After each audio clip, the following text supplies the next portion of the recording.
Rock and roll, muchachos, rock and roll. Estoy con el sol declinante de la tarde. Estoy volviendo de Linares. Estoy yendo a Madrid y estoy yendo en mi camión, porque me he comprado un camión, una Toyota Hilux.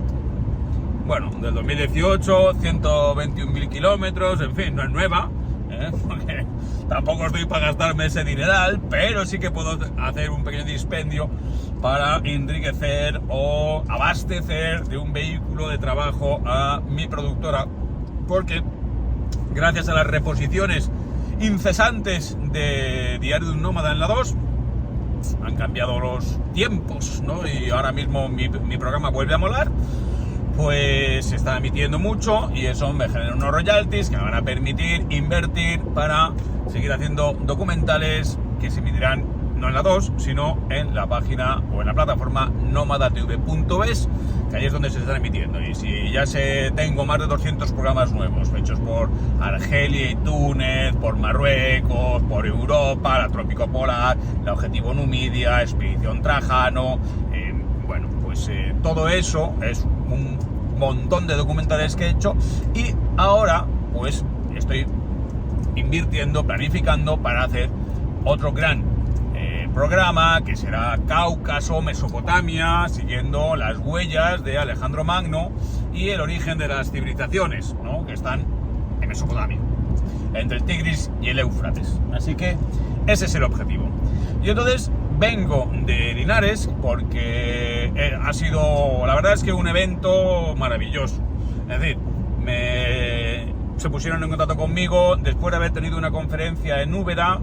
Se pusieron en contacto conmigo los de, por una parte, el Grupo Motero Linares y por otra parte la Biblioteca Pública de Linares, que depende del ayuntamiento. Me dijeron, oye, nos gustaría que vinieras aquí. Yo les digo, como siempre digo, yo tengo unas tarifas, puedo hacer unos precios muy baratos, pero esas tarifas hay que, o sea, esto es un trabajo, porque significa dejar a mi familia, irme de viaje, dormir en Linares y tal. Entonces, bueno, se llegó a un acuerdo y entonces pues me he ido a Linares a dar esa conferencia, que a mí me ha encantado dar esa conferencia. Mira que he dado conferencias, pero me ha encantado dar esa conferencia porque, por una parte, el aforo era limitado, no cabía más gente que la que se llenaba el auditorio, serían unas 150 personas, pero, macho, eran todos...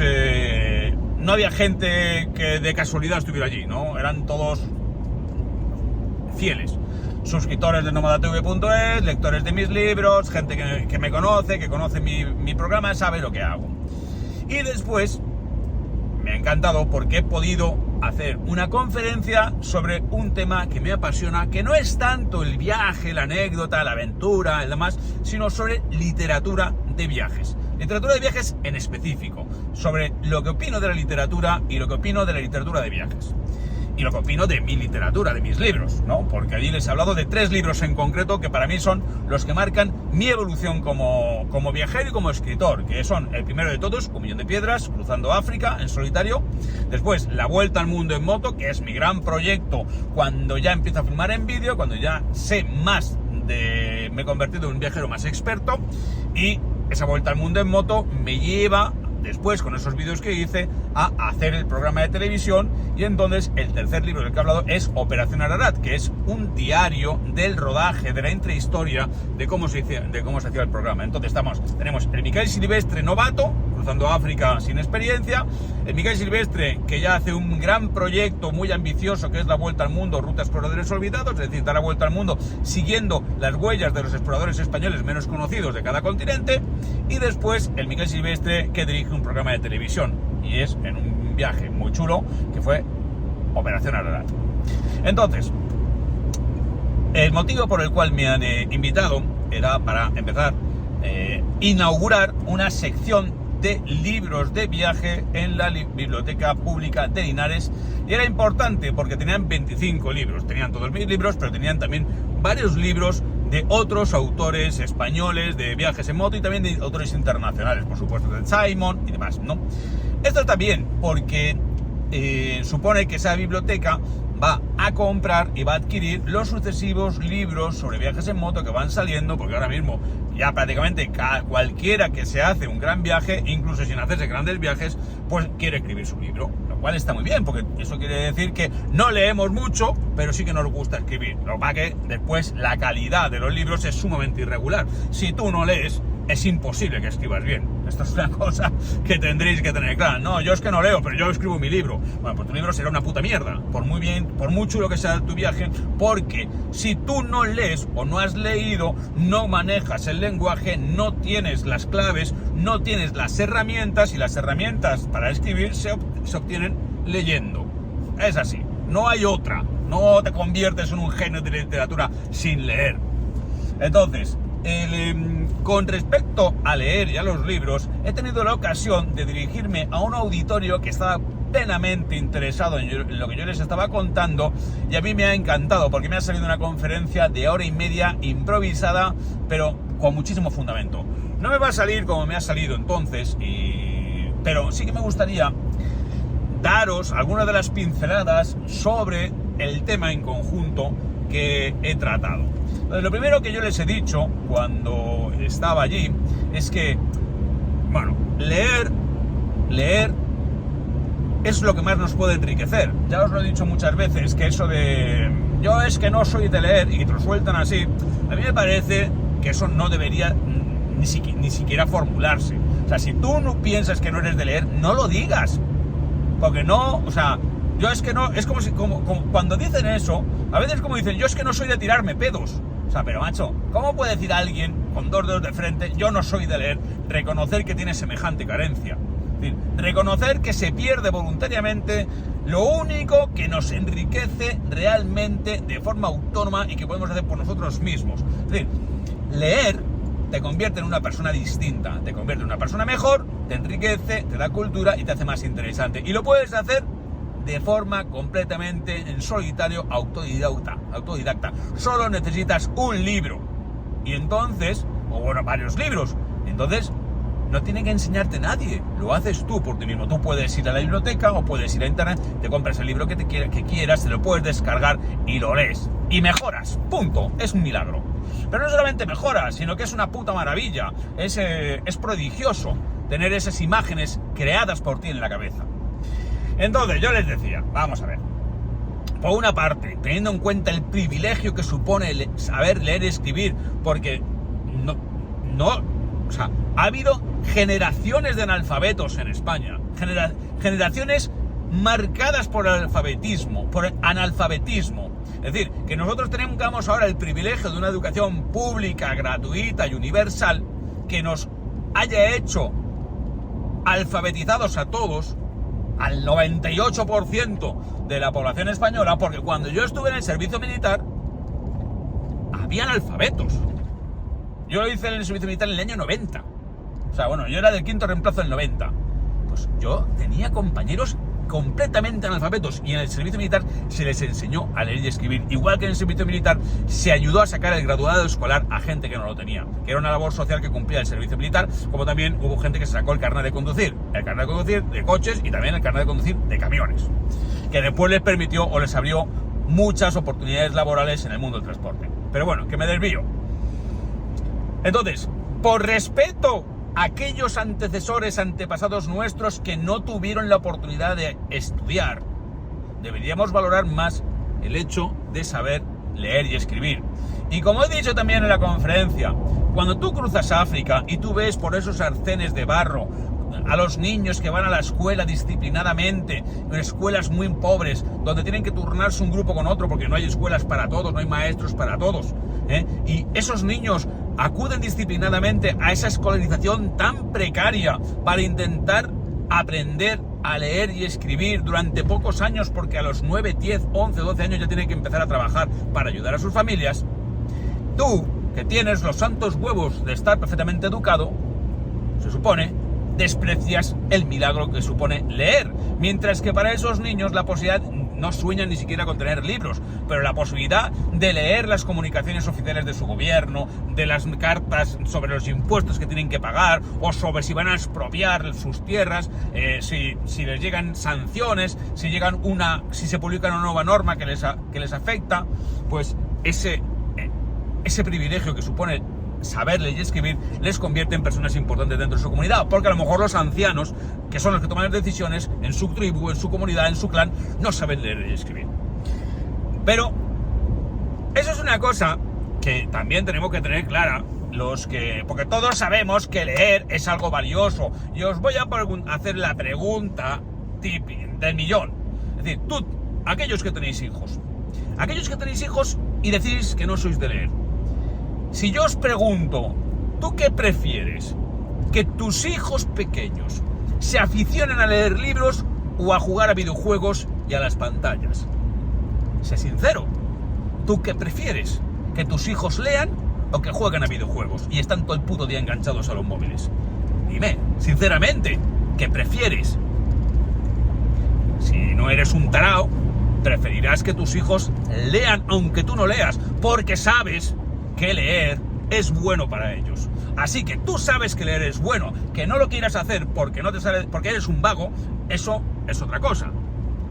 Como yo ayer en la conferencia no tenía vagos, porque eran todos gente que sigue mis programas con mucha atención y que me lee, porque claro, si tú ves mis programas con atención es porque te gusta el contenido cultural que yo meto, aparte de la aventura. Por lo tanto, si te gusta ese contenido cultural, te va a gustar leer, aunque tú creas que no. Porque una cosa es que no hayas intentado leer y otra cosa es que seas mal lector. No hay malos lectores, sino historias inadecuadas. Entonces, con esta introducción ya me ha ganado al auditorio. Es decir, si había alguno de yo no soy de leer, como de hecho había alguno y después me ha comprado un libro, dice, lo voy a intentar. Ha sido permeable el mensaje. Les he hablado de la esencia de la literatura de viajes en moto. ¿Y cuál es la esencia de la literatura de viajes en moto? Que no hay esencia de literatura de viajes en moto. Los libros de viajes en moto no tienen que evaluarse como libros de viajes en moto, no tienen que evaluarse como libros con un adjetivo concreto. No son libros de viajes en moto, no son libros de viajes en bicicleta, no son libros de viajes en coche, no son libros de viajes a caballo, no son ni siquiera libros de viaje, son libros. Y los libros se tienen que evaluar por sí mismos, por la historia que cuentan, por cómo te trasladan el mensaje, por lo que te hacen pensar, sentir o soñar. Por tanto, yo no escribo libros de viajes en moto, yo escribo libros. Y mis libros que se juzguen por lo que son, como libros. Porque un libro, porque sea de viajes en moto, no se le tiene que perdonar ni que esté mal escrito, ni que tenga falta de vocabulario, ni que repita palabras, ni que las metáforas sean banales o sus contenidos sean completamente intrascendentes.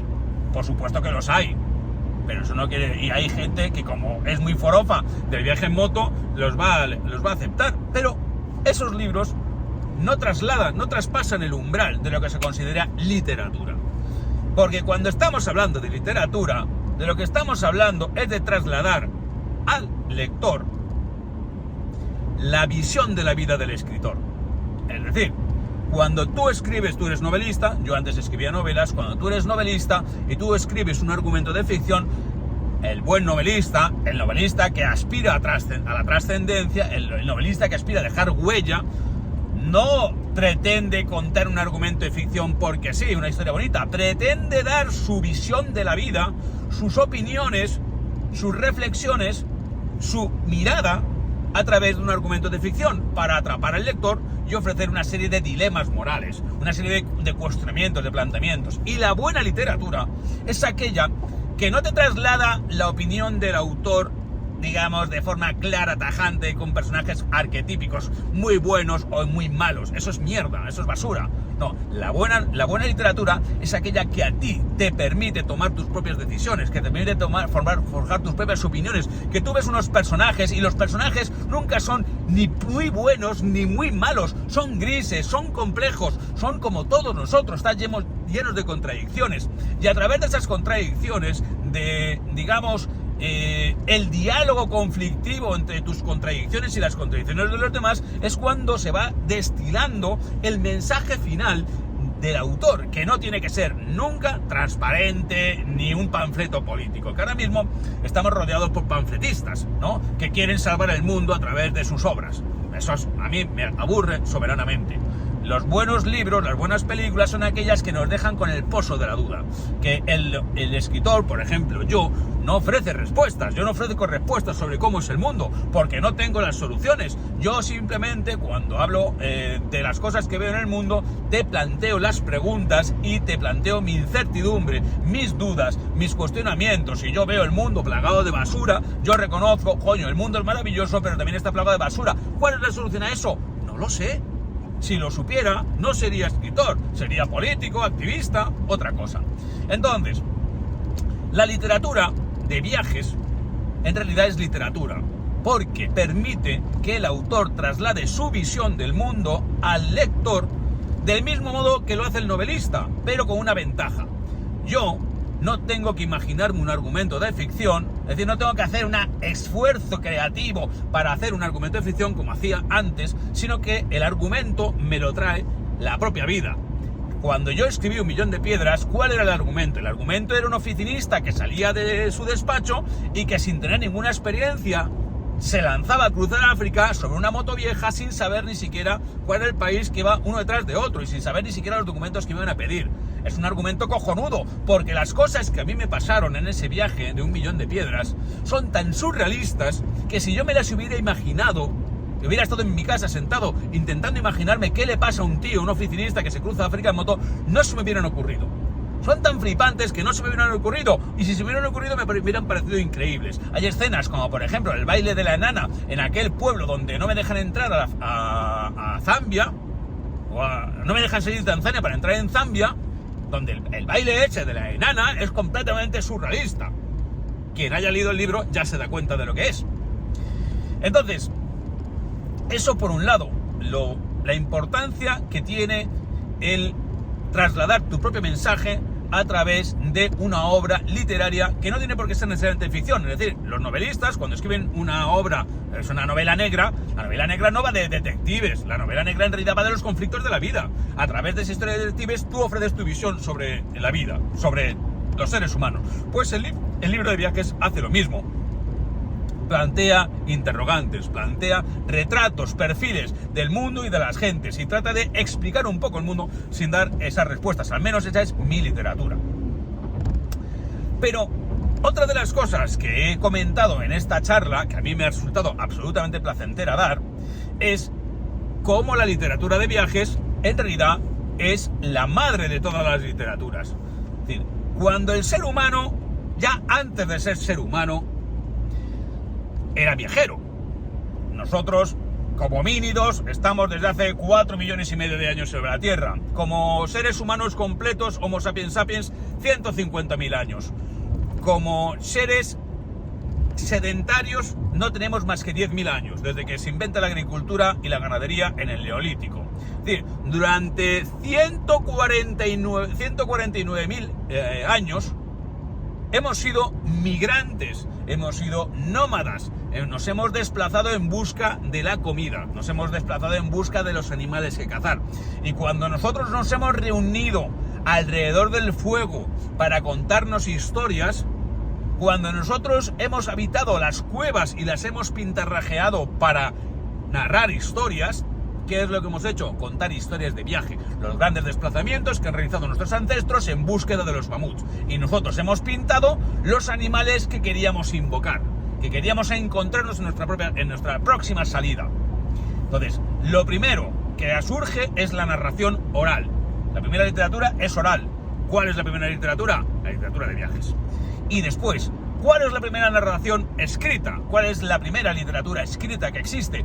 Lo primero, la primera obra literaria que se puede considerar como tal es el poema de Gilgamesh, que era un rey de Sumer, en Mesopotamia, entre el Tigris y el Éufrates, que lo que cuenta en este poema escrito en lengua sumeria, que es en cuneiforme, que es la primera forma de escritura, pues tendrá unos 8.000 años. ¿Qué es lo que se cuenta? Un viaje. El viaje de Gilgamesh en busca pues bueno, de distintas historias, ¿no? De la eterna juventud, después de la lucha contra un enemigo, no sé cuánto, pero es un viaje, es un desplazamiento. Gilgamesh no vive sus aventuras sentado en su palacio tocándose los huevos, no, tiene que afrontar el riesgo, el viaje. ¿Cuál es el siguiente, digamos, símbolo literario universal? Desde luego el que ha creado nuestra conciencia colectiva como ciudadanos de Occidente, culturalmente europeos, la Ilíada y la Odisea. Es decir, estos dos poemas homéricos que tienen alrededor, empiezan con tradición oral, en el año 1800 a.C. y que se transcriben a griego antiguo cuando surge el griego antiguo, que eso es en el año 800 a.C. Entonces, ahí se narra la guerra de Troya, es decir, un conflicto bélico que supone un desplazamiento del ejército sitiador, pero sobre todo es la Odisea. Es decir, el complemento de la Ilíada es un libro de viajes. La Odisea, el viaje de Ulises o de Odiseo hacia Ítaca, que tarda 20 años. Ya, si la propia palabra Odisea viene de ese primer poema homérico. Entonces, la literatura de viajes forma parte consustancial del corazón, el core de la literatura. Y la literatura de viajes no es literatura de viajes, es literatura con mayúsculas. Y eso es lo que yo pretendo hacer. No siempre lo consigo, intento llegar a ello, intento llegar a la excelencia a través de mis libros. En algunos me quedo más cerca y en otros más lejos. Pero, no sé, ahora que os estaba diciendo, que era lo siguiente que les he contado.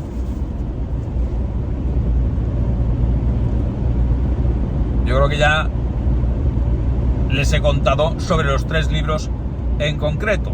Bueno, el de 1.000.000 de piedras, ya sabéis cómo... Ah, bueno, sí, ya sé lo que les iba a contar. Luego allí he dado una serie de recomendaciones, o no me acuerdo de todas, pero son recomendaciones que yo os hago, aprovecho y os hago ahora mismo. Por ejemplo, yo les he dicho, mira, un libro de viajes por África imprescindible es Ébano, de Richard Kapuscinski. Si Richard Kapuscinski, que era un reportero polaco que recorrió el mundo como Józef Plà, en los medios de transporte más básicos que había, porque Polonia era un país pobre y apenas tenía dinero para pagar a un reportero o un enviado especial. Entonces Kapuscinski convivía con otros reporteros pues anglosajones que tenían pasta de sus periódicos para disponer de medios, y Kapuscinski iba siempre lampando. Entonces Kapuscinski recorre África y escribe Ébano, que es absolutamente imprescindible, y muchos de sus viajes los hace en un coche, en un Land Rover. Entonces yo pienso, si Richard Kapuscinski hubiera escrito Ébano después de haber viajado en moto por África, ¿sería Ébano mejor o peor libro? Bueno, peor no tendría que ser, mejor tampoco, pero peor no. Ébano seguiría siendo una puta joya de la literatura, a pesar de que el tío, o precisamente porque el libro es buenísimo, pero si encima hubiera viajado en moto, ya le hubiera aportado a Kapuscinski lo que a mí me aporta viajar en moto, y que por eso se ha convertido en mi pasión y en mi forma narrativa preferida, que es la libertad de moverme donde quiero, como quiero y cuando quiero. Si a mí un pueblo no me gusta, yo cojo y me piro. Si a mí ese pueblo me gusta, yo me quedo. Yo no dependo de los transportes públicos. Un transporte público te coge en el punto A y te deposita en el punto B de destino, y no te puedes parar en medio porque tú veas allí un castillo y dices, pues me voy a meter para el castillo. No, porque vas en un transporte público, bien sea un autobús, o bien sea un tren, o bien sea un transporte de estos colectivos. En cambio, tú vas en moto, y por supuesto que te puedes parar donde te salga de las narices. Puedes decir, pues ahora me quedo, ahora me voy, ahora me despido para allá. ¿Cuál es la diferencia entre hacer esto en un coche? Hombre, la diferencia es otro de los elementos básicos que proporciona el viaje en moto, que es la cercanía. La cercanía con los paisajes y con las personas. Cuando hablo de la cercanía con las personas, lo estáis viendo en la serie de Diario de un Nómada. Yo llego a un pueblo, enseguida la gente me habla, enseguida la gente me toca, y además les genera muchísima curiosidad la moto. Entonces les genera curiosidad la moto, y eso hace que enseguida me pregunten, hablen conmigo, y después quieran hacerse fotografías con la moto, lo cual a mí me facilita el poder fotografiar a ellos. Como yo he dicho en la conferencia, Si yo en vez de bajarme de una moto, somos 4 Land Rover, 4 Toyota Land Cruiser en un safari por África, por Kenia, nos paramos en un poblado Masái, salimos ahí con nuestras bermudas de Coronel Tapioca y empezamos a tirar fotografías a la peña con nuestras cámaras de 2.000 euros con grandes objetivos, ¿cómo se va a sentir la gente? Se van a sentir violentados, se van a sentir invadidos. En cambio, llega ahí el mismo tío con su moto y enseguida los masái flipan, se acercan a ver la moto. Y entonces enseguida, como tienen todo el mundo teléfono móvil, empiezan a hacerse fotos. Y entonces tú les dices, pues yo tengo también una foto. Entonces, y ya son ellos los que dicen, hazme una foto con la moto. Entonces, te has acercado, tienes cercanía, pero después la cercanía con el paisaje. Ahora mismo, por ejemplo, está poniéndose el sol, está precioso el campo, pero yo no lo huelo, no huelo el campo, no siento la temperatura, no experimento ni el placer ni el disgusto. En cambio, cuando vas en moto, el tiempo, el clima, el paisaje incide directamente en ti. Hueles el paisaje, te golpea el aire, te golpean los insectos, te cae la lluvia, te congelas de frío si hace mucho frío, si te asas si hace calor. Llegas a una ciudad y te comes el atasco y lo hueles y te asusta que te vayan a embestir. Y después, ¿qué es lo que proporciona como tercer ingrediente? La emoción. Sí, libertad, cercanía y emoción. ¿Por qué? Porque si tú repites día tras día a lo largo de un largo viaje estos momentos de cercanía con la peña, estos momentos de agonía o placer con el paisaje y con el clima, si tú tienes la libertad de desplazarte a sitios que te gustan o ir de los que te disgustan, tú vas experimentando cada día intensas emociones. Y cuando tú experimentas intensas emociones, pues las emociones van desde el placer de ver esta puesta de sol a de repente la preocupación porque se hace noche y no tengo dónde dormir, o me va a embestir ese coche porque ya no veo nada, o estoy cansado hasta los huevos y ya quiero parar pero no tengo dónde parar. La repetición constante de emociones intensas, hambre, sueño, cansancio, miedo, alegría, euforia, este ciclo vital día tras día en el cual todas las emociones son extremas, al final eso te acaba transformando en una persona distinta, genera un torbellino emocional que narrativamente es sumamente interesante si lo consigues transcribir bien, porque tú quieres contar esa historia, quieres contar lo que te está pasando, y entonces por eso la literatura de viajes en moto puede ser gran literatura, y de hecho yo creo que es gran literatura. Ahora bien, los que me leen lo saben, los que no me leen pues no lo saben, y como yo he dicho en la conferencia, quien no lee ni se imagina. Por una sencilla razón, y con esto termino, que la conferencia ha sido más larga, pero el vídeo ya está quedando suficientemente largo. Cuando tú estás viendo un documental, tú estás viendo a otro tío hacer algo, tú estás viendo a otro tío montar en moto, y tú no tienes que hacer ningún trabajo, es muy fácil. ¿Y sabéis lo que pasa? Que tú ves una realidad completa. Yo te enseño un documental, tú ves los colores del campo, tú, salvo el olor, tú crees que lo ves todo. Ves el tío, oyes su voz, oyes la voz de los paisanos, ves el color del campo, ves la rugosidad de la pista, sientes el traqueteo. Tu realidad que se te ofrece es completa, es una realidad tramposa, porque el autor del audiovisual lo que hace es enseñarte la realidad que quiere en el montaje.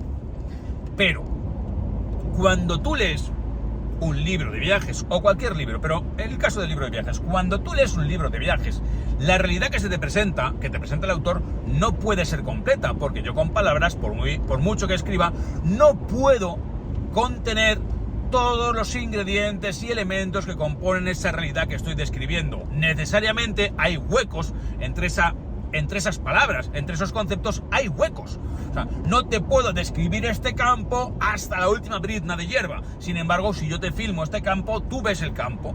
Te puedes imaginar hasta la última brizna de hierba. Pero cuando yo describo cómo es el campo y cómo es la sensación que tengo al recorrerlo en moto, necesariamente dejo huecos. Esos huecos no se quedan vacíos. Tú cuando lees, completas esa información que falta con tu propia imaginación. Tú le pones el color al campo, tú le pones el olor al aire, tú le pones los sonidos, tú le pones la voz al personaje. Entonces, cuando tú lees, tú no estás viendo a otro tío viajar, tú estás viajando por ti mismo, porque cada viaje narrado y leído es distinto, porque somos nosotros con nuestra imaginación los que completamos de un modo distinto las partes que nos faltan del relato. Por eso nuestra película no tiene nada que ver con la película que el tío de al lado, leyendo el mismo libro, experimenta. Por eso un libro ya no pertenece al autor, sino que se recrea en cada uno de los lectores. Según tú seas más rico intelectualmente, el viaje que experimentarás, las reflexiones que te suscitará serán más intensas.